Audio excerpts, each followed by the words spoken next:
This is Reaganism, a podcast dedicated to exploring where the Reagan movement lives today. I'm Roger Zakheim, your host, director of the Ronald Reagan Institute in Washington, D.C. On this episode of Reaganism, Roger is joined by Yaakov Katz, who is a senior fellow at the Jewish People Policy Institute. They discuss the ongoing cycle of conflict with Hamas, questioning the long-term effectiveness of military operations that have decimated Gaza but failed to fully eliminate Hamas, and the relationship between Netanyahu and Trump and the complexity of their differing views on diplomacy and military action towards Iran.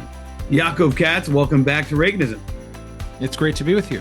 Well, we're pleased to have you here. It's a crazy time for those who follow Israel, the U.S.-Israel relationship, security issues in the Middle East.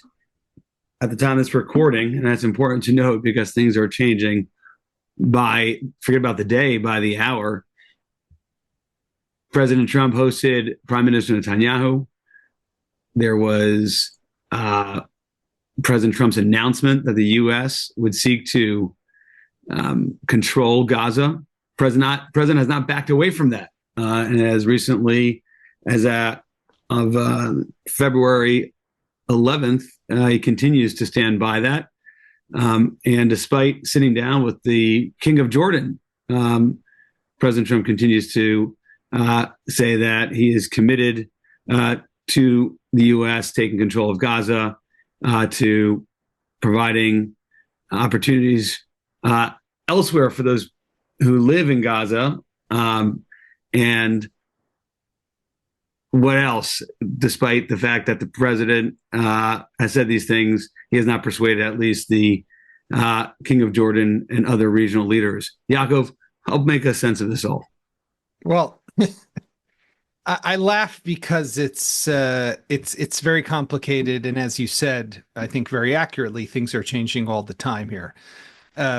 Yes, the president dropped that what seemed the outlandish plan last week when he met with Prime Minister Netanyahu and spoke about how the United States is going to take what he called at the time an ownership position over the Gaza Strip. In the days that have followed, President Trump has really doubled down on this, hasn't walked it back at all, has now speaks about removing everyone, how they won't be able to come back, how he's going to turn it into a great development, really making it seem like this is some sort of plan that he has, although no one has really fully understood what does this mean to remove about 2 million people from a small piece of land. Where do they go? Who takes control of them? Who runs their new state or whatever, quasi-states, wherever it might be? Where will it be built? Where is this land? And the president likes to talk about how there's plenty of land everywhere, whether it's in Jordan or Egypt.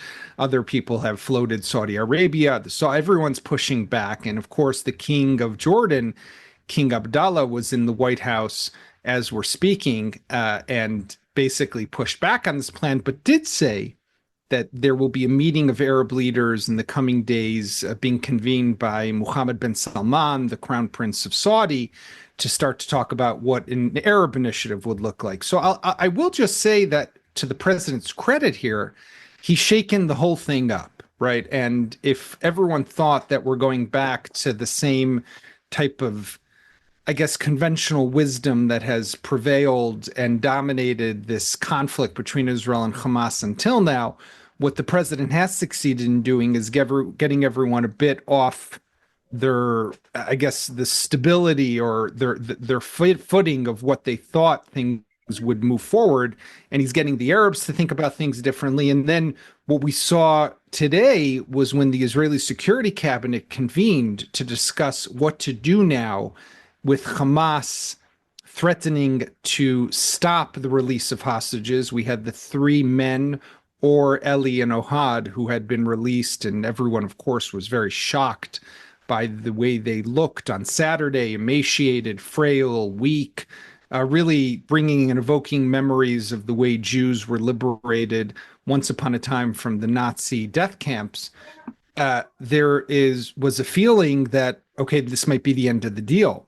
Then the president comes down and says, well, I expect everybody by Saturday, all hostages. Yeah, and that was interesting, kind of ratcheting up, because with Hamas saying, well, hey, in light of what President Trump has been talking about we're no longer to continue to release hostages consistent, I think, with the phase one of the ceasefire. And I mean, it didn't take long for President Trump to say, well, they'll be held to pay if they're not released by Saturday. And of course, in Washington, there's discussion about what exactly does that mean and what exactly does the president intend to do here. No doubt where you are in Jerusalem, there is an equal amount of speculation and discussion. How does this change things? Are we still in a ceasefire? And what could, if anything, the United States do here to counter that statement should it be executed by Hamas? And I mean, you kind of saw that, Roger, when the Israeli cabinet met. And the first statement that came out by some anonymous source, diplomatic source, said that Israel supports Donald Trump's plan. Then another source came out and said that Israel expects the 9 remaining living hostages out of the group of the initial 33 in what's known as stage 1, all 9 to be released by Saturday at 12. Then that wasn't exactly what the president spoke about. The president spoke about all of the hostages being released Saturday by noon. Then Netanyahu himself came out with a statement and said, no, we actually stand by what the president said. So it's also, there's a lot of mixed messaging that's coming out of Jerusalem. And I think that just everyone is a little confused to exactly that point. What happened Saturday? And Hamas, of course, is rejecting that demand by President Trump and saying, we're not going to capitulate. I think that it's going to remain unclear, right? Israel, to some extent, wants to get back as many hostages as it can, but the prime minister here is saying that intense fighting will resume if the hostages are not released. And, you know, there's a lot of politics that are involved here. What's going to happen to Prime Minister Netanyahu's coalition if the fighting does not resume? He has members of his coalition who are threatening to pull out if the fighting does not come back in a big way in Gaza. On the other hand, there is immense pressure within the Israeli people right now and among the general public who want to see the hostages come home. And especially after we saw the 3 on Saturday, how bad they looked. There's just a general understanding. I think we all know, you don't have to be a genius to figure this out. Time is not on the side of the hostages who remain in Hamas captivity. Every day that passes, every minute, every hour, their lives are definitely in immediate danger and risk. And if they're not brought back, and if the fighting does resume, that could be a death sentence to the people who do remain there. So, including Americans. Including, there are at least 2 Americans who are alive. There's a couple of American bodies there, but there are definitely, there's Sagi Dekelchain, one of the Americans who everyone thought was going to be released. And I was actually texting earlier today with his father, Jonathan. Yeah. They are definitely hoping that he will be released. His name was in the first 33, so he's part of that group of 9 that's supposed to be released still. But again, what happens here is really one big unknown, and I fear that things might not go the way we would want them to be, at least those who are hoping and praying that the hostages are going to continue being released. Well, that's one of the shifts we haven't seen until President Trump made this announcement, this kind of direct reaction from Hamas to American policy. It's really, we've seen the Netanyahu government really deciding when it was not going in during the Biden administration now. And then, of course, Netanyahu dealing with the Biden administration as it made those decisions. But here, this is a bit of a direct challenge from Hamas to the President of the United States. I guess in that dynamic, we haven't quite seen to this point. And I think that goes to the point that you were making just before, is what is hell will break loose or hell will be paid, whatever the phrase was. What does that mean when the president says that? And he pushed on that. I was watching earlier today that 9-minute bit where he was questioned in the Oval Office all about this, the back and forth. And he's very consistent. I mean, you know, people could say, well, he doesn't really have a plan. He doesn't know what he's talking about, but he stays on message and he doesn't waver, right? So clearly he's being very determined in what he's trying to do with these threats to Hamas. I think that to some extent, he's probably with the belief that his threats before he even took the oath of office on January 20th, which helped bring about the agreement for the first stage of the deal, I think he thinks that this might be able to continue and keep up. But we also have to remember, Hamas is a barbaric, cynical terrorist group. I mean, there's no question after we're watching the way these people are being released, how they have been treated, and how despicable these Hamas fighters and their leaders are, and just human monsters. To think that a threat from the president is what's going to make them go all the way and give up what is basically their only leverage over Israel, completely leveling Gaza, destroying any remaining Hamas infrastructure, any remaining Hamas fighter. And, as much as people like to say that Israel devastated Gaza already, and it did do that to a large parts of Gaza, I think justifiably, but there were parts of Gaza that it didn't touch almost, because it was there that it feared that the hostages, or believed the hostages, were being held.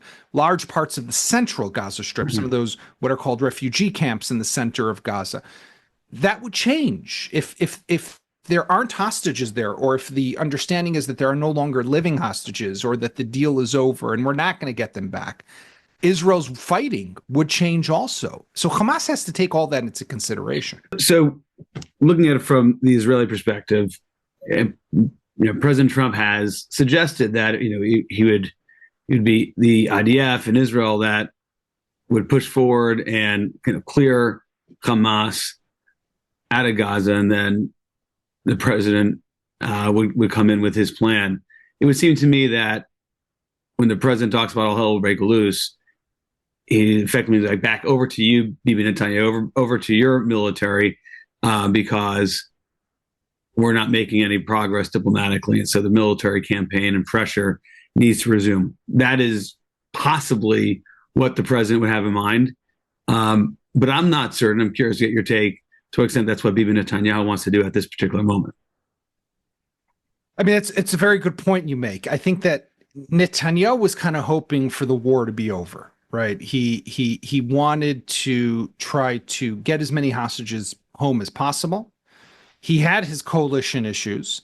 And I think that if you remember, right after Trump dropped that bombshell, I think it was Tuesday of last week, in that press conference with Netanyahu about removing and evacuating all the people from Gaza and taking over Gaza, the responses from his coalition were really like the Messiah had arrived, right?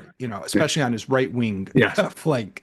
Bezalel Smotrich, who was there was fear that he would leave, seemed to say, yeah, I'm definitely sticking around. Even Itamar Ben-Gvir, the more right-wing part of his coalition, who had quit because Israel had agreed to the first stage of the deal, started to make sounds that he was actually going to come back into the coalition. Suddenly, that's all changed over the last few days.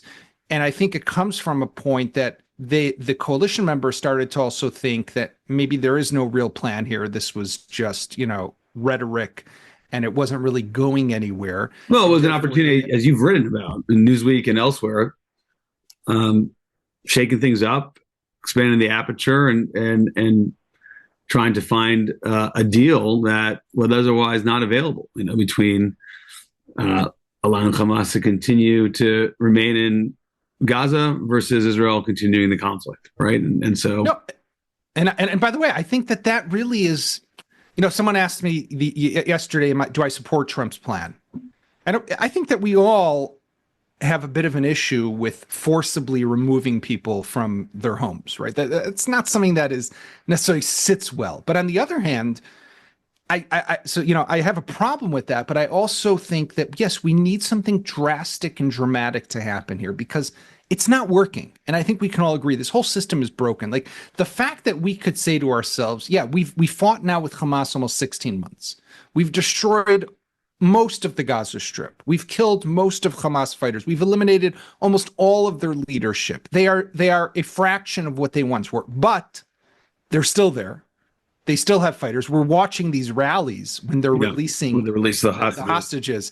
And you're seeing they're standing there, hundreds, dozens of them, right? They're still in control of Gaza. They will rebuild one day. So then you have to ask yourself, okay, so we kicked the can down the road instead of just 2 or 3 years like it was in the previous conflict. So maybe 5, 10 years. Great. But for what? To have another, God forbid, October 7th in 5 years or 10 years, or have to continue to fight with Hamas in 5 or 10 years? Something has to change here. We can't keep going back to the way things once were. Yet at the same time, the chasm that has divided Israelis, the conundrum that has challenged policymakers and politicians in Israel between release of hostages and prosecuting the war, right? Those were conflicting objectives at times since the conflict, since October 7th. Now is at the surface. Now we're back at that, and it's the same. It's a conflict that now is at the heart of President Trump and his policy as it relates to Gaza and the hostages. You have all of this, Yaakov, and at the same time you've written, and I agree, that the Netanyahu-Trump meeting was a great success for Israel and for Bibi Netanyahu for reasons almost entirely unrelated to Gaza. And that, of course, I'm referring to the source of instability and security challenges Israel faces, which is Iran. Where does all that stand? It got some coverage, some focus, but really the president's announcement on Gaza and continued kind of standing by his stated policy of wanting to control Gaza is kind of sidelined, at least in terms of press coverage, Iran and Iran policy. Which is definitely, by the way, the bigger issue. But I will just say, I want to remind, and I'll remind you, Roger, because you wrote this piece. It was in the Washington Post, about half a year ago or so, where you suggest, people talk about what could Trump potentially do, and he talks about all hell breaking loose. Well, you had suggested back then that then it was the Biden administration that they send, I don't know, I think it was Navy SEAL Team 6 or something. Special operators that are expert in rescue. Right. But put them on the ground and say, listen, America's getting involved here in some way. I think that Trump definitely could do that, and that would send an even stronger message. So there are still ways, by the way, for Trump to go to ratchet things up, right? And so to everyone who thinks he's played his full hand, I don't think he has yet. And I think, when he says that all hell will be paid or break loose, whatever it is, there's probably some more to come. But back to your question about Iran, that was definitely the big issue that's on the table. And that has to do with, I think, two big issues or two big reasons. One is Iran is there, right? They're a nuclear threshold state. They're on the precipice. They're a decision away from building the bomb. There was intelligence. It was reported in the New York Times just on the eve of Prime Minister Netanyahu's visit that they are working now, maybe not on the weapon program, like the perfect weapon that they would be able to install on a ballistic missile, but they're looking at something of more of like a simple, dirty bomb that at least they could try to test and declare we are a nuclear state. So they're moving ahead. At the same time, you have that happening, but you also have Iran is in its weakest moment ever. And this is a result of the last 16 months. They don't have their proxy army anymore. Hezbollah decimated, Hamas decimated, Hezbollah severely weakened. The Houthis also kind of, on the ropes at the moment. And Iran itself, with the S-300s, surface-to-air missile systems, Israel's destroyed almost, I think, 3 or 4. This is their air defense. This is how they keep their air defense systems. Exactly. So their skies are open completely to the Israeli Air Force, and Israel has shown that it's able to fly there and get done what needs to get done. So there's an opportunity now that if you're going to launch a strike, this would be your moment, right? When they can't retaliate and they can't defend themselves. With that, I think Netanyahu came into that meeting trying to get some assurances from the president of what the game plan would be. Would America do something? Will at least Trump give Israel the weapons that it would need to be able to do the job on its own? And that's speculated to be the bunker buster munitions or air tanker support or other items. Yeah, I mean, I've heard people go even farther to talk about certain American aircraft that Israel could potentially get that Israel doesn't have, but we would put Israeli pilots in the cockpit. I don't know. That sounds a little far-fetched to me, but who knows where this could go. But it does seem that Trump definitely identifies and recognizes that, yes, this is an amazing opportune moment to do something with Iran, but he's going in a different direction at the moment, which is to try to get them maybe to come to the table, and let's try to get a and how is that being received in Israel? Because Netanyahu deserves an Oscar for his performance at that press conference, both in terms of how he responded to the Gaza plan, which, depending how that goes, it could be great for Israel and Netanyahu, or could not, because the details weren't there. Similarly, on Iran, President really talking about how he regretted having to sign the executive order, wants to be able to negotiate. This kind of a line of thinking that surely didn't reflect the mindset of someone who is discussing the prime minister. Okay, here's how we're going to take out Iran's nuclear program through military means. That certainly wasn't the air the president was giving off. It's possible that was happening behind the scenes, despite what he was saying publicly. But they do appear to be going not entirely in the same direction as it relates to the nuclear program. No, I think that, where Netanyahu stands at the moment is, and this has to do a bit also related to the nature of the relationship that he has with Trump. He understands, and, just to step back for a moment, Netanyahu went into the Oval Office on the heels of what Trump did to the president of Colombia, right? Remember, who refused to let the planes land, and Trump blasted eviscerated him, right? Yeah. Okay. Then the decision on the tariffs to Canada, Mexico, and China. So comes the Israeli president, and obviously there's a good relationship between the two of them, although it's had its ups and downs. The last thing Netanyahu wants or wanted is to get on Trump's bad side. Yeah. Because yes, there's that affinity to Israel, but you don't want to be in a position where the president thinks you're an obstacle or you're in his way. So when Trump kind of makes these sounds and talks about going in a direction of, let's see if we can get a deal from the Iranians, I think that Netanyahu understands, at least play ball for this period of time, see what comes of it. Now, listen, from Israel's perspective, if there's a deal that dismantles Iran's nuclear program, sets them back, maybe even if it doesn't take it all away, 10 years, so they won't be able to take out all the high enriched uranium. They've already got enough for on several nuclear devices, several bombs of over uranium enriched to over 60%, just to jump away from military grade of 90%. If you, let's say, remove all that from Iranian territory, you do something that stops them in their tracks. They can't continue to refine uranium.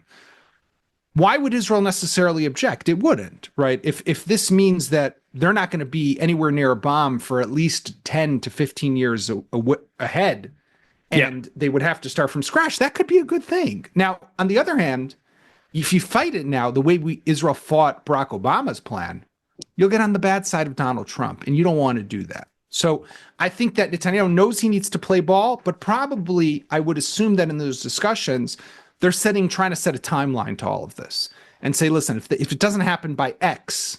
Yeah, it seems to be setting conditions so that they could turn to, hey, we tried to address this diplomatically. And exactly. I think that's a genuine interest. Although the executive order, despite how President Trump framed it, was a restoration of maximum pressure, right? So that was clearly a win from a Bibi Netanyahu perspective as well. The days of Biden really maintaining a policy of openness towards Iran, despite Iran never taking advantage of it, those days are behind Bibi Netanyahu. Now you have an executive order with the maximum pressure campaign restored, and to your point, we'll see how the Iranians respond and whether there'll be a ratcheting up. Let's close out this conversation again. We're with Yaakov Katz, getting a live from Jerusalem take on all the goings on in Israel, Gaza, and broader regional dynamics in the Middle East. We look at 1981, where there wasn't a great relationship between Prime Minister Reagan and President Reagan. And Menachem Begin famously took out Iraq's nuclear reactor without coordinating with the United States. And there's a lot to be said about that. The sort of thing that there was perfunctory punishment, outrage from the Reagan administration. But at the end, it was acknowledged from President Reagan on down that was a good thing for regional stability and global peace. Yaakov, do you think between now and the end of President Trump's term, there'll be some sort of change in the status of the Iranian nuclear regime, result of some sort of military operation? It's hard to know, but I do think that this year of 2025 is the critical year to do something on Iran. And it's the critical year to either reach a deal that will stop Iran and prevent it from getting a nuclear weapon and safeguard and protect not just Israel, but this entire region, and I would say even all of humanity, because an Iranian nuclear weapon would be a threat to all of humanity. Now, I mean, just for one moment, imagine a Hamas terrorist invasion of Israel on October 7th, massacring 1,200 people, taking 250 plus hostages within Iran with a nuclear weapon. What would Israel be able to do? How would it be able to respond? How would it impair Israel's operational freedom? And now imagine what Iranian proxies could do all over the world and all over the region. So this is something that we all need to deal with. And I think that this year, because of what we mentioned before, how they're on the precipice, they're weak and vulnerable like never before, this is that moment. So I do think that something's going to happen in these next 4 years. To say, though, that Israel, under the leadership of Prime Minister Netanyahu, would give the order to attack Iran's nuclear facilities, that's hard for me to say. And I did write a book about another prime minister who gave the order to attack Syria's nuclear reactor. You mentioned the 1981 bombing by Reagan, but Olmert in 2007 sent the Air Force to destroy the Al-Kibar reactor that Syria was building.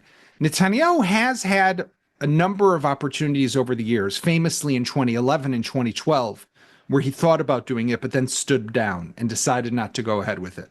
Iran is much more advanced today.